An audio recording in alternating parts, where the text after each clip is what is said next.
from PRX. Friends beyond the binary, ladies and gentlemen, boys and girls, it's time for the podcaster who's here to keep you company and take your mind off of stuff. It's time for some autumnal flavor, where we get to look at, I think, from 2023, right? Yeah, 2023's autumnal celebrations in Anaheim and Buena Park. Oh, no, in Hollywood and Buena Park. I didn't get to Anaheim for any autumnal celebrations that year. So if you're into that, if you like a pumpkin carved,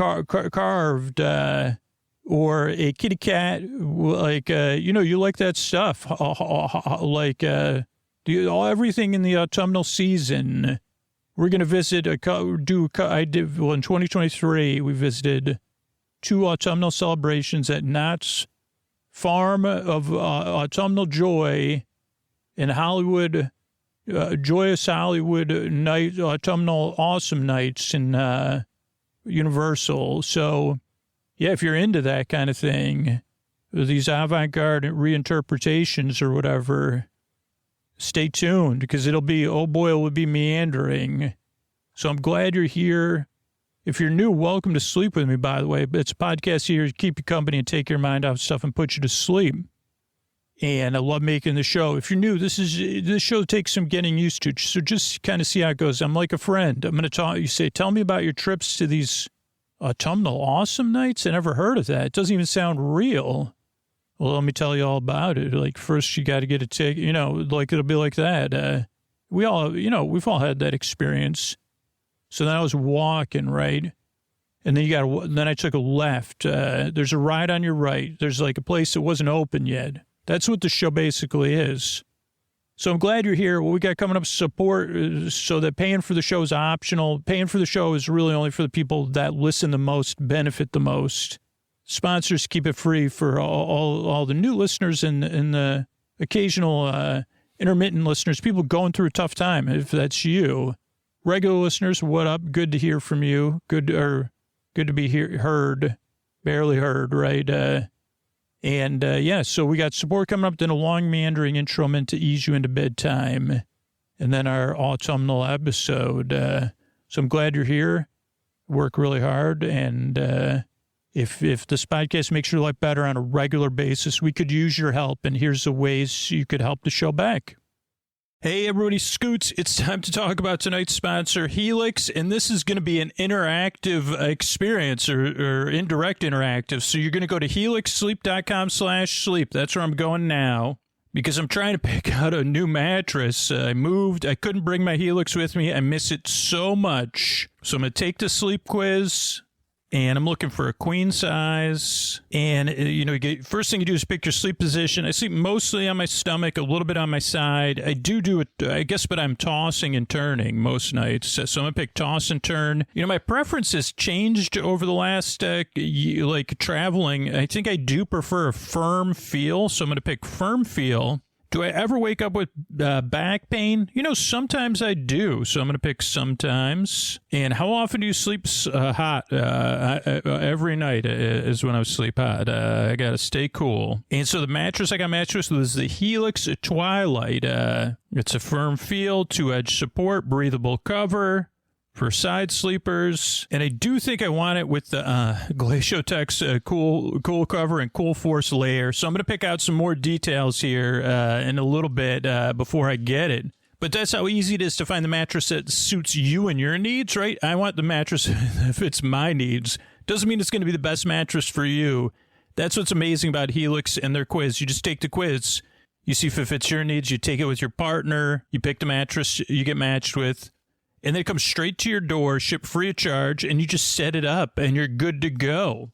I mean, I cannot wait to get back into a Helix mattress. So let me know, take the quiz, let me know what mattress you get matched with, and then Helix always has great deals for our listeners, so check it out. Go to helixsleep.com/sleep to see the latest offers for Sleep With Me listeners. That's helixsleep.com/sleep for current offers. Make sure you enter our show name after checkout so they know we sent you. helixsleep.com/sleep. Thanks, everybody. Sleep With Me podcast is brought to you by Progressive Insurance. Do you ever think about switching insurance companies to see if you could save some cash? Progressive makes it easy to see if you could save when you bundle your home and auto policies. Try it at Progressive.com. Progressive Casualty Insurance Company and Affiliates. Potential savings will vary. Not available in all states. Hey, everybody, this is Scoots, and this messages for specific people. So if you're a super fan of the show, if this podcast changes your life on a regular basis, if you fall asleep fast or you listen all night long, if you listen to 4, 5, 6, 7 episodes a week, or you've listened in longer than a year, longer than 3 years, longer than 5 years, and you've been considering supporting the show or on the fence or whatever they say, I have to ask you, like, which of these would you miss if they were gone? Me as the host? Would you miss me being the host if it's gone? The consistency of the releases, episodes coming out every single week, reliably, on time, the selection of the episodes, 600 episodes to choose from, the tone, what would you miss? Because those are the things that are going to go away if people who listen all night long, people that fall asleep fast, people that listen multiple nights a week, the people that haven't decided yet, and you listen consistently, makes your life better consistently, and you'd miss those things if they were gone. We need you to consider supporting the show right now. I've been really putting myself out there since April, but it does come down to if the podcast changes your life for the better on a regular basis and you haven't considered supporting the show on Sleep With Me Plus, and you've just been putting it off. I think there's enough people out there, I hope there's enough people out there that I just have to get through you as clear a way as possible. So if you'd miss me as a host, if it doesn't matter to you, then it's not an issue, right? But it really comes down to if those people that benefit the most support the show, we're here on a regular basis. I'm here. Everybody else is here. The consistency, the number of episodes, the styles, the enthusiasm, it's all here because of listeners like you. So if you're putting it off, don't put it off any longer. Support the show at sleepwithmepodcast.com/plus. Thanks. Oh, Mystery Bart. A lot of people help out on this show. Who are they? Chris Posty Poster Son sounds like an earful. Wrote the theme song. Edits episodes. Carl W. the Legend. Also edits episodes. Ashley, Kenny, Scotty, Jennifer. Runner. Eric and the team at Astound are on the website. I am the Mystery Bart. I do the lullabies, yeah. I do commissions at jonathanmann.net. I'll write a song for you. Any reason at all. You can tell me the story and I'll make it personal. You see the kindness shine straight on through when the listeners form their own Facebook group. Keith, Stacy, Sarah, Julie, and Jennifer. These are your moderators. Get support dear Scooter on Patreon. Buy the merch and support the sponsors. You can find anything you want at sleepwithmepodcast.com. And we're so proud that we could dance. Rusty Biscuit, Lois, Anna like banana. Leah does the transcript. Thanks, Mystery Bard. And don't forget, the most comfortable way to listen to Sleep With Me is with sleep phones. You can get sleep phones at sleepwithmepodcast.com/sleep-phones, and you sleep with me for $5 off at checkout. Sleepwithmepodcast.com/sleep-phones.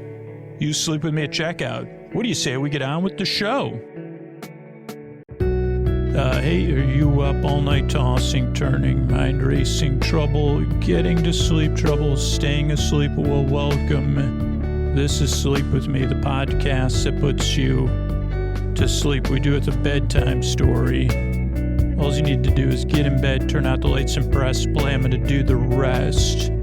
What I'm going to attempt to do is create a safe place where you could set aside whatever's keeping you awake. It could be thoughts on your mind, thoughts you're thinking about, thoughts about the past, the present, the future. So thinking thoughts. It could be thoughts, feelings, anything coming up for you emotionally, feelings related to those thoughts, or feelings that are about stuff coming up, or just your feelings that are there. Physical sensations. It could be changes in time, temperature, routine. You could be going through something, in the middle of something. whatever it is, I'm here to keep you company and take your mind off of it so you could fall asleep, which is a bit different, right? I'm not so much here to put you to sleep as to help you make falling asleep more better. That's I've gotten more. They said that's not more better. That's whatever double entendre. Is it a double entendre? It's a double entendre. Is it a double entendre? A double more better, even more better. It's even extra more better. So. Yeah, if you're confused now, you may be in the right place. This is a show to help you fall asleep in a different way than most sleep solutions I've ever been aware of. And I made it because I know what it's like not being able to sleep, not being able to get back to sleep, waking up too early, dreading sleep days ahead of time, or just not being able to sleep at all, and then really wanting it or needing it, and then it gets even harder. Or those feelings in the middle of the night. I know what it's like for me. I don't know what it's like for you, but I think we can connect on some of those underlying feelings. I hope we can connect because I want to help you if we share any of that. But here's the thing, even if we don't, even if you say, no, you can't get what I'm dealing with, I respect that. The good news is there's enough people listening that somewhere in the world, there's someone out there rooting for you and saying, I do know what it's like. I have been through something similar to you. And I hope this podcast can help you like it helped me. Because I didn't know there'd be something out there like this. I didn't even think it would work for me, but it did. I didn't know to search for a goofball talking about autumnal stuff. And now I listen to it on a regular basis. It's made my life better. I hope it can help you too. And not only so that's someone somewhere on planet Earth that shares our planet with us, shares something more with you. And they don't know you, but they're rooting for you. And not only the rooting that you get the rest you need on a regular basis, because that's why I make the show, so you could be out there living your life and flourishing, or at least not having to dread going to bed. At least say, well, I got that podcast to listen to. I also hope, like this person out there rooting for you, that you get to root for new listeners one day. Because that feels really good. And I can tell you that because it feels really good because I don't know where you're listening, right? But I know you're listening to me right now. And I hope the best for you. And that feels good to me. And in a way that is countercultural and a little bit subtle, not flashy, indirect, but it matters. And when you get a dose of that, thinking of some stranger in the deep, dark night and hoping the best for them, it's one of those things that makes your life a little bit better in a big way. And that's kind of what this show's all about. I'm not moving any big rocks. I'm mostly looking at them, right? So that's what this show's about. The way it works is I send my voice across the deep, dark night. I use lulling, soothing, creaky, dulcet tones, pointless meanders, and superfluous tangents. So I go off topic like I've kind of already done. I get mixed up. I forget what I was talking about. I double back. My voice is not traditionally soothing. And also the show does take a lot of getting used to. For most people, it takes 2 or 3 tries. At first, you get here, you're skeptical, you're doubtful, you're tired, you're frustrated, you're fed up, you're trying to find something to help you fall asleep. Now you got somebody talking about nothing. You said, I thought this was a sleep podcast with bedtime stories. How come you're not talking to me, not like a baby? How come you're not talking to me in like some sort of, one of those, like a voice or something? I said, well, because I'm just here to hang with you while you fall asleep. To be your friend in the deep, dark night. So it does take some getting used to. For most regular listeners, it took 2 or 3 tries. And then they realize, oh, okay, now I get it. I do get it. He's not, the show is always going nowhere. He takes this nonsense seriously. And I didn't know that I could barely listen. It's like a podcast I barely listen to. And it's like, yeah, TV on in the other room, show streaming under your pillow, something just out of reach, something nice nearby to distract you, a mild distraction. So it's a podcast you don't necessarily need to listen to, but you could listen to it. Like elevated background noise, out of focus picture. I'm also not here to put you to sleep. There's no pressure to fall asleep with this show. I'm going to be here over an hour, whether you're awake or asleep, because there's people who are listening who can't sleep at all or who need a break during the day. And that's why the episodes are over an hour, so you don't have to worry about it. But it's also not my job to put you to sleep. My job is to be here as a friend and a distraction to hang versus putting you to sleep. But to be your bore friend, your bore bae, your bore sib, your neighbor, your bore bee, your bores, your boreman, your bore chairman of the boards, your Boris Borloff, pretty apt in this case, your bore bee, your best bore friend forever. Or forever, and keep you company, and just spend some time with you, and then you wake up tomorrow, you're like, wait a second, what was he talking about? Does Knott's really have like a cornucopia of autumnal joy? And I would say, yeah, technically they do, and they do. Okay, so yeah, I guess what am I saying? That's the way the show works. That's why I make it. Structure of show can also throw people off. So let me just, one thing I forgot. If you already don't like me or the podcast, or you try 2 or 3 times and you're like, this doesn't work for me. Or you try 30 times and then you say, it doesn't work for me anymore. Or you're just like, I strongly loathe you, which is common for new people and regular listeners at some point. We get into the tall poppy phase. And they say, Scoots, you don't do it anymore. I say, that's fine. I have a website set up for all that, sleepwithmepodcast.com/no thank you. So if the show definitely doesn't work for you, just click one of those. It'll bring you to a place with other sleep podcasts and other sleepy stuff. Or it'll bring you like a place where you could like let some of that energy out about me without doing it directly, and then move on to something that'll help you fall asleep. So, yeah, that's, structure of the show. That was what's next. So it's sleepwithmepodcast.com/no thank you, by the way. But yeah, so structure show starts off with a greeting. Friends beyond the binary, ladies and gentlemen, boys and girls. Pumpkins and more. Pump. I like that. Pumpkins wearing what are the shoes? Pump it up. Reebok pumps. I think they were called something else. I'd like to have those now, but anyway, that's an 80s throwback. So, structure, was that what I was talking about? Structure shows. The reason all our shows start off with a greeting is so you feel seen and welcomed in, and you say, I could check that podcast out. You get an idea of the somewhat silly nature of the show or friendly nature. So that's the beginning. Now, there's 2 versions of this podcast. There's a story-only version called Bedtime Stories from Sleep With Me that you can find out there. That's just the stories of the show. But the version you're listening to right now is the full version. And the full version has so you have the very beginning, the welcome, then support, so the paying for the show is optional. If you prefer something without ads, you get that at Sleep With Me Plus.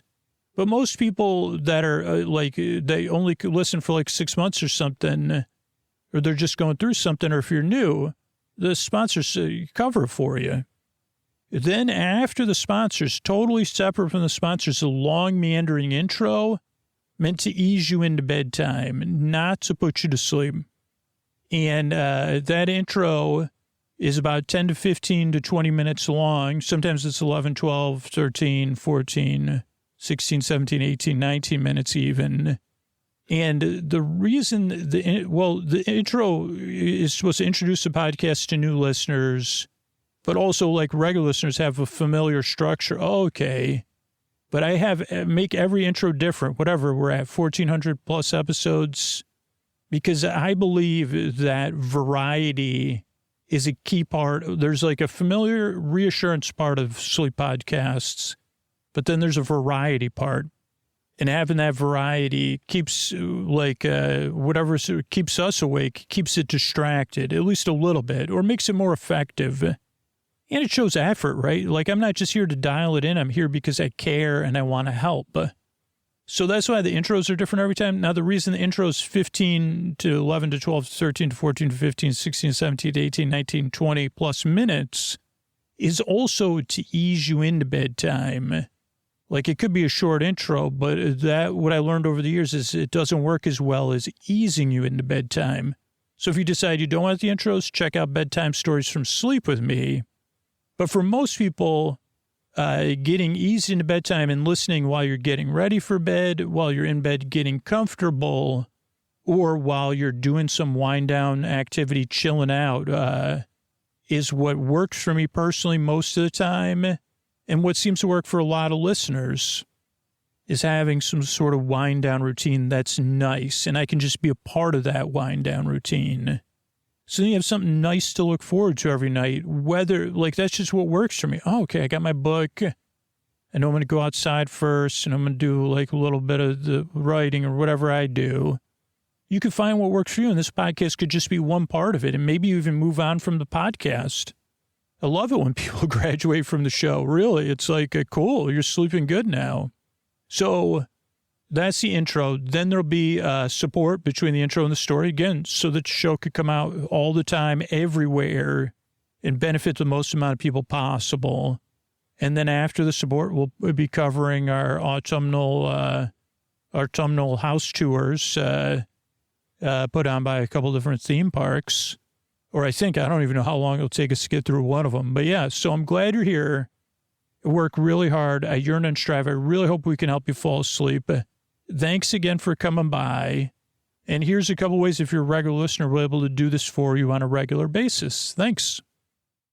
Hey, everybody, this is Scoots, and this message is only for super fans of the podcast, people that, particularly if you listen all night long or you fall asleep fast, listen 3, 4, 5, 6, 7 nights a week, or you've been listening longer than a year, longer than 3 years. If that's not the case, this is not a message directed at you. But if you're in one of those groups, you're just like, this podcast has changed my life so much. I do have to ask you, would you miss the podcast if it's gone?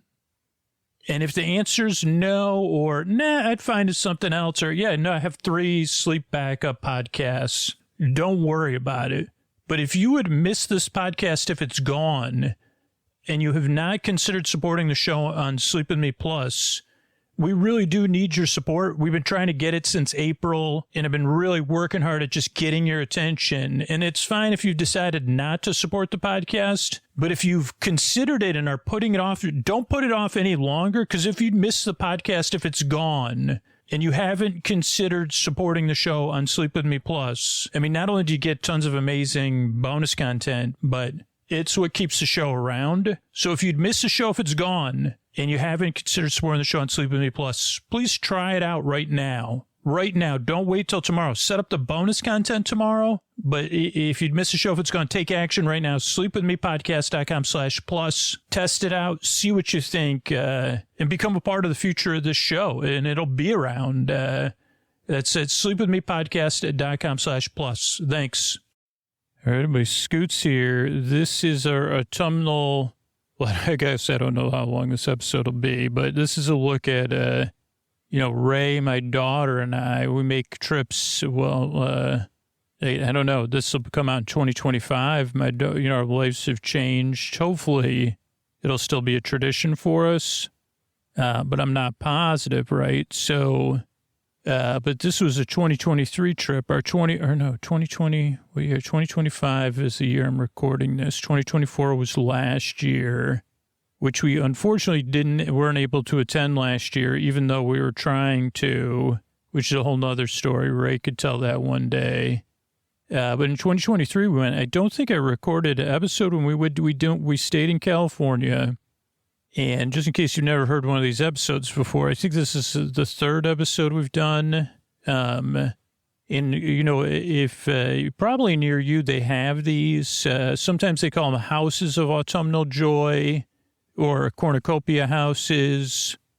There's autumnal hay rides or cornucopia hay rides. Sometimes they're associated with trick-or-treating, but mostly the treat trails. And in the past, like Universal and Knott's are famous for having these seasonal celebrations around autumn. Cornucopia Corndown or Cornucopia, other stuff, whatever, to celebrate the autumnal season, particularly around the season of treating and with trickster-treaters, And so in 2023, we went to both. We made a trip. We actually looked at some schools.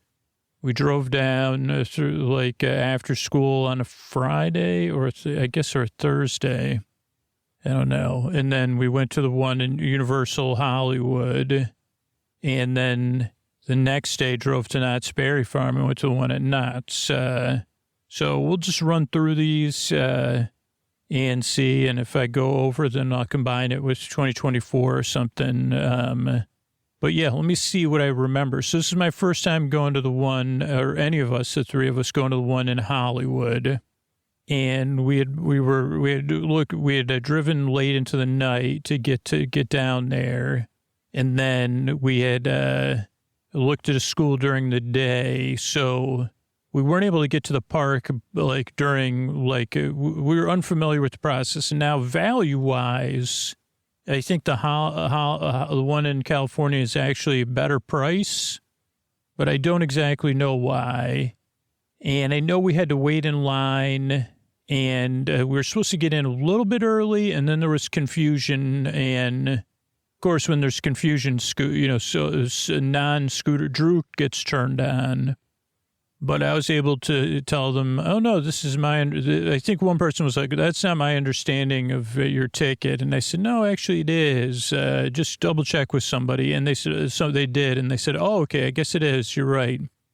So we got in while the sun was still up, and I don't actually remember. Oh, yeah, no, I do know what happened. So we went to, I think the first thing we did was go to the lower lot. Now, if you've never been to Universal Studios Hollywood, it's a working studio and a theme park kind of, they're overlapping. They're not combined, right? And it's built into a hill kind of facing North Hollywood and Burbank, right? Or Burbank for sure. But I think North Hollywood. And so you take these escalators down to the lower area, and there's an upper area. And I haven't been to any other theme parks that have that, but it's kind of nice. You have an absolutely unbelievable view, and it's unique, and then it becomes part of your experience there. And the one thing I remember from the experience of going to it, not for the autumnal celebration, is that my daughter, every once in a while, she'll speak up and say, you know what, I've always wanted, this particular trip was a frozen pink lemonade in a cup.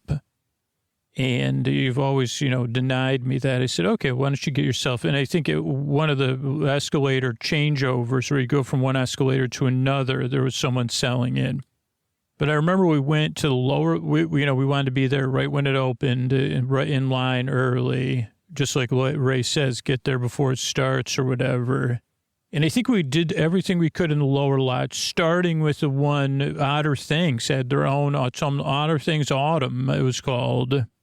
So we started there, and I do remember there was a lot of surprises. So it was, I can't remember exactly. It was based on Otter Things Season 4, which never came out. So I guess a fictional season. Though there is a TV show, it's a parody, satire. So there is an actual TV show, too, that has had 4 seasons. I think 5 soon. And so this was in the lower, was it behind Transformers, I think? So you go down, you get off the escalators, you go right, you go down the street, and then it's on your left. Oh, yeah, behind it, which we have never been to there, is in the Super Nintendo World, was new. But I think that was already closed. And at this time, you're only looking to do mostly focused on the autumnal houses. So this was Otter Things Autumn. And I remember waiting in line outside for a while, and then you go inside, and then there's the, my memory's so poor, but, like you're looking at like the modular housing for one of the characters on the show. Like she lived in this like place where it's like a episodically modular housing development, and all the houses are getting ready. And it's interesting when you think about how would otters in the world of Emmett Otter, we know how Emmett Otter spent the holidays trying, thinking of others and how he could gift his mother something nice, and his mother thinking, this is how otters celebrate autumn.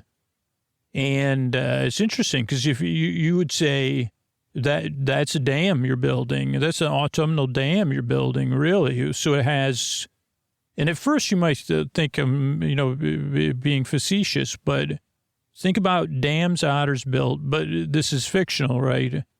With all these autumnal colors. So you kind of go from room to room looking at these dams that are homes, or, like different otter-designed homes. And it was surprise after surprise. And then there was characters from the show that would pop out. So it got to the point, so they're just using the brilliant autumnal colors. It was like a bit like leaf peeping dams. But then the characters would pop out of the houses and say, hey, this is my house. So then you start, I didn't get it right away. I had to go through the house a few times to get the idea. Oh, that one's themed around Emmett, but no one's Emma Otter. And the other characters whose names I don't remember currently not making that show. So it's not in my brain. And I was there 3 years ago, whatever, 2 years ago. But I remember, and then suddenly you get to go into a series of autumnal themed dams and follow otters trick-or-treating. And there's oysters, which I said, wait a second, is that an otter or a sea? It's a sea otter. So then you would see sea otters and river otters celebrating the autumnal season together. And even them fictionalizing kind of human stuff and enjoying it and saying, this is how humans do it, but we otters do it differently. And we fictional otters created by humans based on parody and satire of something else human do it differently than that. So I think there was like a laboratory, like the Otter Labs. That was like what was Beyond the Berm and Otter Things. Doing different things with, who's the character with the mystical powers? That was Emma Otter. No, Emma Otter was the leader, right? Oh, it was, holy cow. This is stuff I made and I can't even remember barely anything. But I work hard, on the show currently. But yeah, there was a lab for different autumnal stuff. Maybe that was, I just wasn't clear until now, remembering that like the tension in the thing, the storytelling was that the beings on the outside of the berm, they wanted to combine the outer world and the human world and have like a kind of generic celebration of autumn. And it was also a little bit of tension between these modular homes and actual otter dams. Because the people living in the modular homes, the otters, they said, this is great. And look at how we're decorating it. So you went through these, like at some point you were going through the dams and the modular homes and kind of seeing the plus sides of both of them. So the tension was kind of in, these are both good separately. Do they really need to be combined into one generic thing? Can't some otters live in modular homes and some otters live in traditional otter dams and some live in fancy autumnal seasonal dams? And of course the answer is yes, right? So, yeah. So that was one house. Then the next house, and I'm surprised, I could swear maybe we recorded this, but it's cool that we're recording it again. It was based, I think, did we do this already? I don't know. This is fun because I remember talking about Craig Mazin. So Craig Mazin created the HBO show based on the video game. Only some of us are like left before we go, like some of us mushrooms that are left. And there used to be a video game called All the Mushrooms That Are Left. And then Craig made a TV show. Some of the mushrooms, some of us that are, I don't know, I get it mixed up. And they're in season 2. They just finished season 2 recently. Now, this house was based on the rights to the video game only. And it was kind of built before the show aired. So there were some characters you would recognize from the show. But it was interesting because it was an interesting take because it's about leftovers and mushrooms and celebrating all the, like you say, holy, shiitake. I just shouted out shiitake and oyster mushroom. Like I've been waiting for you my whole life. Yeah, so... and other mushrooms, I don't know. Cordyceps is one. I think that's a mushroom. Might be a fictional one for the show. I'm not positive. Well, I think there's other ones like functional. Those are called functional mushrooms, like the ones in those teas. They've worked with. There was like a hot cocoa we worked with that had functional mushrooms in there, and adaptogens. But I never played the game because I never had the console it was on. Also, I restricted from like about whatever year, 2000 something till like 2015, 2016, 2017. No video game consoles was allowed. And then I got one for me and my daughter to enjoy together. But that was maybe 20. I don't know what year that was. It just wasn't. I never got the opportunity to play this game. I'd like to, for sure. One day I will. So I'm looking forward to that. I guess I got to say that, right? Looking forward to playing that game and then getting to know the show. That'll be exciting, even better. But yeah, so this is like what you'd expect. It's like a love letter to mushrooms.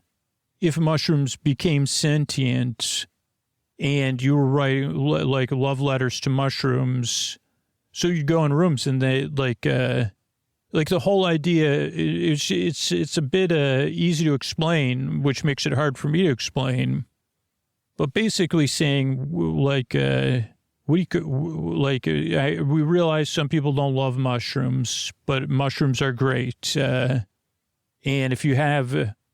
if you've tried mushrooms and you decided they're not for you, that's fine. But I'm talking about the culinary ones, by the way, all of you guffawing that listen at 4:20 in the morning. But no, so I think there was a rap group in the there called Functional Mushrooms, or maybe they were a new wave. Is new wave rap? Is that a thing? Singing songs about autumn.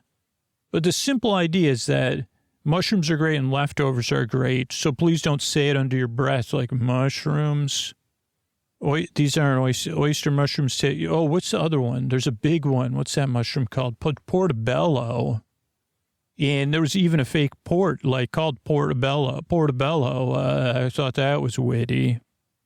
So all in all, okay, so, it was a location. So that one is about, it was on the other, like you would go under the Jurassic ride, Jurassic History in a boat. You go under that one, and then the queue went around to the left. That was also a very popular attraction because the game was popular and the show was already very popular. And, yeah, so in a great show. So we went to that one next. Then, and I think we tried to do all of these twice if we could. I can't remember the lines. Maybe this one, the line was too long. Then we had a little snacky poo or got some water or something because I just remember taking a small break. But I also remember the sun was still out. Then the next one, the house, I really like this concept, and I think we went through it, and it wasn't popular. I think we went through it 3 times in a row without any wait. But again, this was early in the day, and this was called Holidays with a Z. Holidays with a Z. takes on autumn. Holidays instead of VS versus VZ, but for versus autumns with a Z also. So a lot of Z's, but more like the Z, not like Z's like in the last mushroom ride either. Not a ride, a house. So holidays, V's, autumns. And this was kind of one of the ones that's, well, I really like these. So this is not based, the first two are based on popular things, pop culture, movie, video game, and a popular TV show. This one, they came up with the idea, and I really like it because, so basically, conceptually, all the holidays have sentient representatives of them, clearly like Santa Claus or Elf on the Shelf. Jack Frost. So I guess like you're already like, man, autumn's like, holy cow. Easter Bunny, the sand buckets and things like that. But they all decide they've had enough of autumn, and they like so they decide they're gonna celebrate autumn better than the autumnal season, better than everything else. So it's like, it was very, I don't know, like I like seeing, so like, for example, Santa Claus, instead of being in red and fur, you kind of go, so you get to go to the North Pole, and first you're like, all the elves are like, where's Santa at? And then somebody says, I think he's going trick-or-treating. And then the elves are like, that's not right. We should be able to go too. So then you go into another room, and the Jack Frost, Rudolph, all of them are deciding on costumes. Then you got Mrs. Claus and Buddy the Elf or whatever. Not really, like someone that looked like him, making pumpkins and lanterns with Jack. And then you see the Easter Bunny kind of doing the same thing. The Easter Bunny was like making tofurkey. Obviously, right? And working with mushrooms, strangely enough, non-sentient mushrooms or mushrooms that are, haven't reached consciousness. So that was exciting. Like seeing, and then what do you call that guy? Not Abe Lincoln, Uncle Sam. Uncle Sam's changing to like autumnal colors. Cupid was there.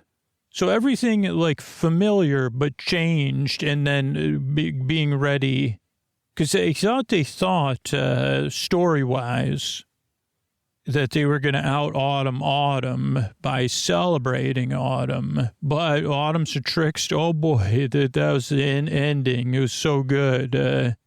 Autumn as a season and as a sentient being that, I'm projecting onto it, is it when it's celebrating, it's a trickster. So then you have autumn like in all the other scenes, because Santa's gone from the North Pole. Easter Bunny's not in spring. Easter Bunny's in fall. Uncle Sam, like that was funny. You had to like in this case, it was Janet the Pumpkin, and she's saying, I want you for this autumn, So I don't know. Like, I like those ones that are themed that way because you kind of got to see it, like holiday trees covered with pumpkins and stuff like that. I don't know. I guess you had to be there, huh? Because it doesn't make a lot of sense. Okay, then I think there was two more houses on this lower lot. So this holiday house, if you're familiar, and these other two houses, if you were going to walk, you're on the lower lot still, you're headed towards Transformers. If you went left, you would be at Otter Things. If you went right, behind Transformers on that side, were these three houses in sound stages or temporary tents. I'm not sure which. Now, these other two were based on movies that were out at the current time, I think. I think they were there. And one was like the Bruce Campbell tribute movie, which I think is a fictional movie. because it was kind of confusing because the Bruce Campbell tribute movie, Bruce Campbell's not in it. And I think it had another name when it came out. But like basically this one, it's like people, like, I think it was cool because it was like a lot of different people, a lot of different, even worldwide, in each scene. So you had different homes around the world, around the planet, different peoples of our planet, different ages, everything. Like around the world, one thing a large part of the global population can agree on is like, man, there's something great about Bruce Campbell, the actor, and maybe Campbell, but we all know him. You see, that guy has a jawline. And you see, when I'm saying it now, I say, wait a second, Gaston is he must have been the archetype for Gaston. Or maybe you say, holy cow, if there's going to be like Beauty and the Beast 5, like a you'd say when everybody takes it easy. So this one, you think about this concept. I'm sure at the pitch it was much better, but they said, okay, we got this Bruce Campbell tribute movie coming out. And I think a lot of what happens is it's not always perfectly coordinated. Because the movie had a different thing. But, it still worked great because everywhere you went, and maybe they got to, have, this was a giant collab. I don't know the behind the scenes. But that they said, okay, you pick a global place. It could be city, it could be rural, whatever. You pick a, person. So kind of very method of Bruce Campbell on the 2 days, you picked one of the 2 days of the big autumnal celebrations here in the U.S., I guess. So, of course, they had to make it they did end up, changing around. So it's U.S., that's just how the reality. It wasn't realistic. It was, beyond, but so let's just say you have someone and they're a Bruce Campbell fan somewhere on the other side of the world, right? And they're getting ready and picking out their stuff. So you go into their home or their workplace or their hobby place as they're preparing for trick-or-treating or preparing a celebratory family meal. As Bruce Campbell, though, as if... I don't know, you couldn't tell if it was cosplay or because I didn't see the movie yet, or that they were actually Bruce Campbell's. So I guess I could have used some more information, but that's definitely my fault. But if you always wondered, how does Bruce Campbell celebrate, the autumnal season of one of the major, or another autumnal holiday, that a reasonable person would take the time to learn about, but not, I'm just kind of winging it, trying to remember. And they say, but it's not Bruce Campbell. It's someone, every person nailed it. I got to tell you, in so many different ways. So the quality of acting, directing, and writing. And this is just a live performance that's repeated over and over and over again. Every person, they didn't, somehow they got across that they're Bruce Campbell. Including children, a couple. Now the kids had to be changed out probably, and it was just cool. There was also digital versions. So even people beyond this realm or in digital in a digital realm. Now the next house is also based on a movie called Hey Hey I'm a Believer. Which I think was I always get it mixed up, the band, but this was the Monkees, right? So maybe it wasn't Hey Hey I'm a Believer. Wouldn't believe her if I, because again, my knowledge of that era, I wasn't around then. So I don't know. It wasn't the Beatles, but it could have been made, again, maybe this was like made to look like it, because there was like a Beatles movie that the Beatles weren't in. That was supposed to be really good. I didn't see it, but this was called Hey, Hey, I'm a Believer, which I think the next Wouldn't Leave Her If I Tried, right? You think that is a Beatles song, but it was more like the Monkees group, which was kind of like the Beatles, but they were like also television personalities. They were it was kind of like, the more modern versions, like a mockumentary. And that was how it's themed too. So this is like a bit meta, right? You're entering a mockumentary. It wasn't the Beatles or the Monkees officially, but like basically they're trying to make a cover album or a concept album about the autumnal season, and kind of all the tropes in the best way possible. Like at one point they're trying to carve pumpkins and cook pumpkin seeds and write a song like, and then you go in the next room and they're like unhappy with one another because they say, no. That's not how and I don't even want to sing about pumpkin seeds. And are there seeds anymore? Then somebody, if we cook them, what does that mean? Are we, and then cornucopia, favorite treats, favorite costumes. So kind of interesting that you're going, and then different people, obviously, and they didn't have the same performers in each room. But this was, I guess, apparently in this mockumentary, they were working on this idea throughout their whole career. So I guess it was the Beatles. But not, it's, again, parody satire. I just didn't know if it was actually the Monkees, but I guess not. But so even from when they were young in Liverpool to after they broke up or whatever, this theory of this documentary is this caused their breakup, even though it's a fictional version of all this. And there's even other people that work with them being like, I can't believe my career's over because of Autumn.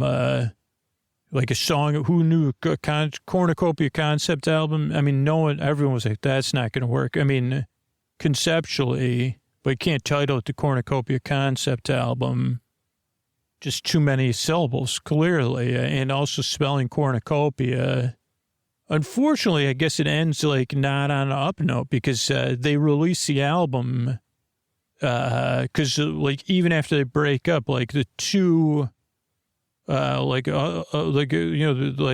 this, again, as a mockumentary, so this isn't to take away from anybody in any real bands. But two people are way more popular than the other two, and the other two keep working on it. And that's kind of how it ends. So I guess it's one of those open stories. They're still there chewing on pumpkin seeds. One of them's dressed in a cheap Halloween costume, and they're still kind of working on songs. So that was I'm a Believer, right? Now, let me think of what we have left. Okay, I know there's the upper lot. There's 1, 2, okay, 3. Is that it? Let me just double check all my notes here. Okay, got that. I guess there's only 3 houses left, and they were all in the upper lot. And then there's surprise zones. And I was surprised. So we'll go to that one surprise zone last. And then there's a show. Oh, I forgot about the show. Okay, so the next thing you do is go up into the upper lot and eventually get up there. And then, was there only 2 houses back in some, you go in the back roads. I don't even know, where you don't know. Oh, no, there was also the tram. Okay, so I'm trying to think of the order. I think we went on the tram, doesn't have as much of a line, or the line was always moving. So the next thing we did was there's a bit based on this doll, the Chuckster, not the Chuckster from inside the NBA. like great buddies. Like kind of remember My Buddy? I talked about it. Like we didn't have any My Buddies in my house. My brother got one that my dad nicknamed something else. Like, let's see, I'll spread it out. He named it Kerosene Ken just because the doll had a smell to it, even though it's brand new. And these were these like larger than life dolls. Before I think these are about the same size. Maybe American Girl dolls are not as tall. But like My Buddy, like Good Buddies was what these were called. And Chuckster's like one of the good buddies along with a bunch of other ones. Now, this one had a lot of animatronic effects because it was all dolls. So all the dolls, they want to actually like, they don't really like the autumnal season because it's kind of like their downtime. And it leads up to, like, here's the thing you should know. Existing dolls in your home and plush and toys in your home don't like the holidays because... I mean, I don't know. This is probably into one of the Toy Story movies, but like they're like, this is when we get replaced or like we drop on the preference list. Maybe that's what happened in the first Toy Story when he got Buzz. I think it was for his birthday maybe, but you get a new toy, you forget about your old toys. So they know once those costumes come out or you start, I mean, because then the kids are like, I'm trying to rock this new costume whenever I can. You know, if they're anything like me, they're like, oh, boy, I got this costume. I'm going to enjoy it. So all the dolls, like this is a beautiful thing, though. So first you kind of see this through their eyes and you get the sense that there's this looming, you know, discomfort with like as soon as September, even when school, I mean, think about it from the doll's perspective or any toy. You get the summer season where you have unfettered access to the child you care about. Then they go back to school. Then you get some time, obviously. Then you have trick-or-treat season. And you say, okay, now, you know, they got other things. They're not going to be around, all that. And, you know, I mean, I got some FOMO. Then you have the cornucopia season.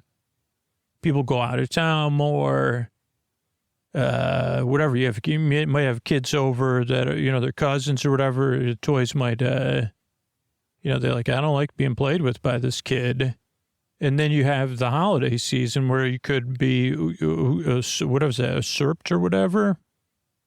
So they don't like the holiday season, but short thing. But so this one, they start dreading it, and then they realize that they can comfort one another. And maybe a little bit like Toy Story, but this is more an emotional tale. And then they start to like learn. I guess it's the whole idea of making meaning, right? And these are toys and mostly dolls, animatronic dolls, or whatever. I mean, I don't know, like some boys may be like, you're playing with a doll. They might take exception to that, but whatever. Like, it's okay. But yeah, so these dolls are comforting one another and then making meaning for themselves, and then actually in real meaning. So they start to like you start to learn a little bit about their belief systems, and then they attach and make meaning, and they say, okay, well, why can't this also have meaning for our belief systems and our cycle of life? And maybe by focusing of being of service to other dolls and other toys and to our children, it will make these seasonal changes more palatable and have some depth to meaning. And so really powerful message if you go through that, because we went through it a bunch of times in a row when we got there, because I think we got there at the right time. Or maybe we came back later at the night. And this house was incredibly popular just because of the brand of the dolls. Like, it was like transcendent, and there was a bunch of movies about it. Obviously, movies maybe have been more like them having adventures and stuff. So this was different, but people really seemed to enjoy it. And really a sense of like, okay, if this was humans, this would have been too on the nose. But I actually like, because it was like seen through the eyes of toys, I felt great about it. I felt like, holy cow, I didn't realize I would go here and have some sort of meaningful experience. So kind of cool. And so that was like, I forget what it's called, the Ultimate Chuckster and the Good Friends Ultimate Holidays or something. Okay, then right by that one, and this is like Epic Universe has like a land based on this, and it's similar to style of like public domain beings that appeared in whatever the series was that we did at the mall, which I can't think of, even though I make it. But like about the three friends that went to the mall, they would encounter these characters from movies, right? Multiplex. So this wasn't called Multiplex, but let's just say I think it was called Friends from the Multiplex. So I think it wasn't exactly based on Multiplex, my thing. But again, these, so Universal has their own characters that, their version of these public domain characters, they got in early on, I think, so they probably had the rights to them. Or one or two, they kind of figured out a way to do it or whatever. But, so Victor's there, the person from the opera singer from the opera house, the scientist who's always the grouchy scientist, the man who couldn't be seen. All of them are there getting ready to celebrate the autumn season too. Wolfie Pooh, all of them. So you go through their different domains, and you kind of get all sides of it, how they host, how they go out and celebrate. And some of them are adults, so they're kind of celebrating the guy who lives in the swamp, goes out clubbing.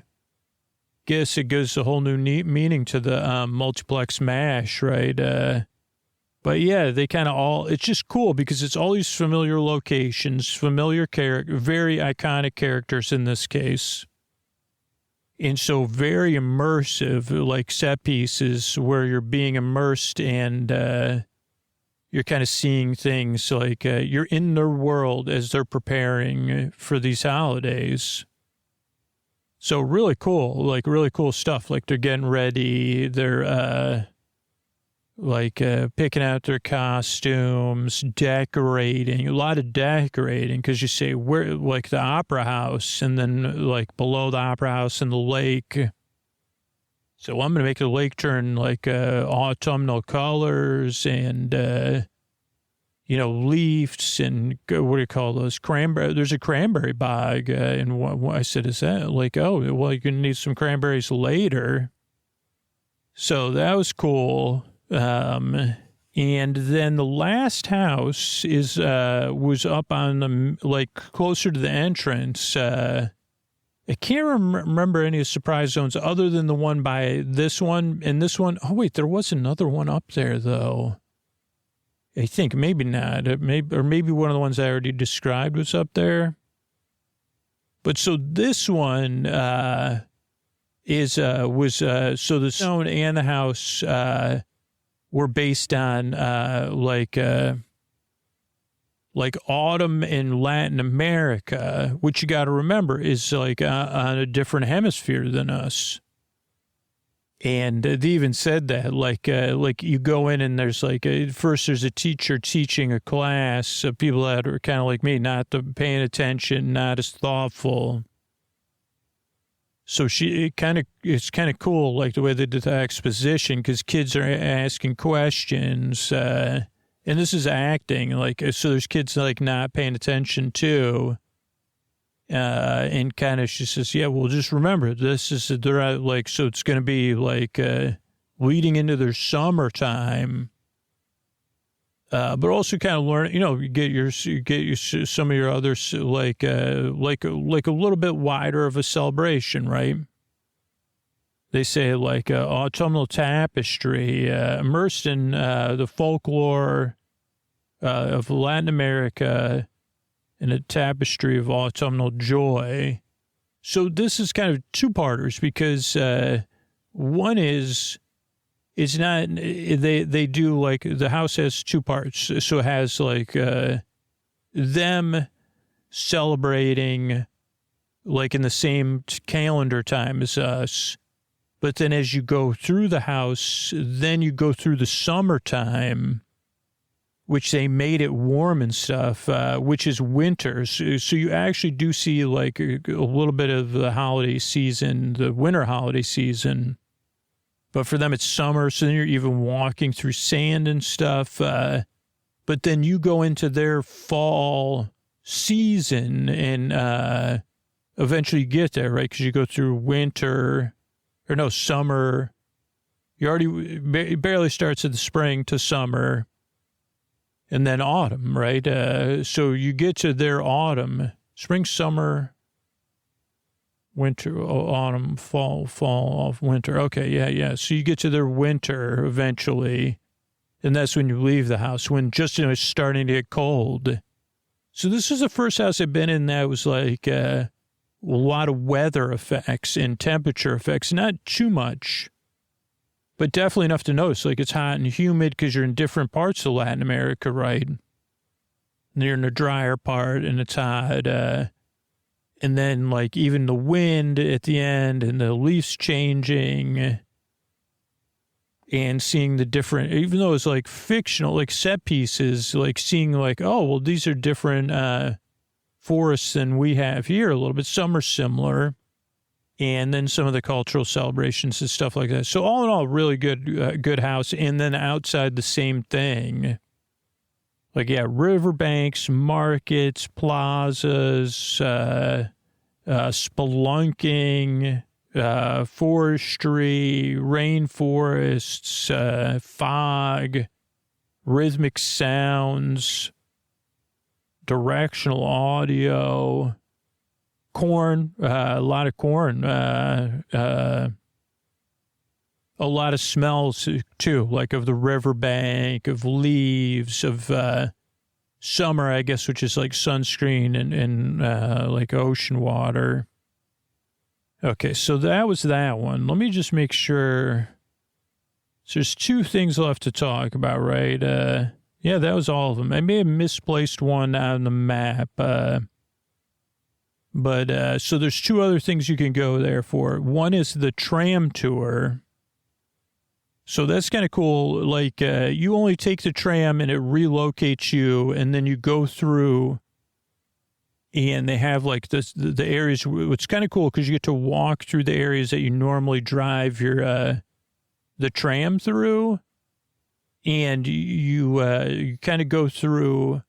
And this year they had like one, it was like a motel that they already have there. The Kathy Bates Motel, like a famous motel named after not the Kathy Bates, just another Kathy Bates. But the setting there is like everybody's on the road for the autumnal season. And it's like the night before and after the big Thursday night meal. And everybody's like it ends up again, similar, like where everybody's trying to, everybody that's staying at the motel is trying to come up with ways to like use their leftovers or whatever foods they have, like like ketchup packets or other things so that everybody can eat together. So they kind of end up having like the first night, it's like a different, because like a lot of people like to really go wild on the Wednesday before Thanksgiving. And so that one is like a little bit of like more like takeout food and stuff like that. And then you have kind of everybody kind of on Friday. And then you go out of there. And then you see like movies, because it's like a big move. I mean, at least in my opinion, a big day to go to the movies, like that weekend after of that holiday weekend. And in this one, it's like every motel room that you kind of saw what they're cooking, you get to see one or two of the favorite movies. They're only showing shorter loops of movies Universal owns that were made in the last 90 years, I guess. And so I won't spoil it by saying the names of the movies, but it's kind of cool. Like, and they're being projected out of the back, like just in another section that you go to. And so this is just cool being out. And then they had like kind of photo opportunities and stuff like that. Then do you take the tram back? Do you walk back? I think you wait and then you get back on the tram and it takes you back. And then they have a show. And the show is like this water jet ski show. And it's based like during the day, it's called Water World. It's kind of based loosely on the movie Water World, or pretty closely. And it's an amazing show about stuntacular, right? And so this one is called Gourds and Gourds and Gourds. And it's very inventive. And from my understanding is that this is like a technical feat, because everything is based on real gourds, technology, traditional gourd method, building methods. You also have root vegetables and stuff like that.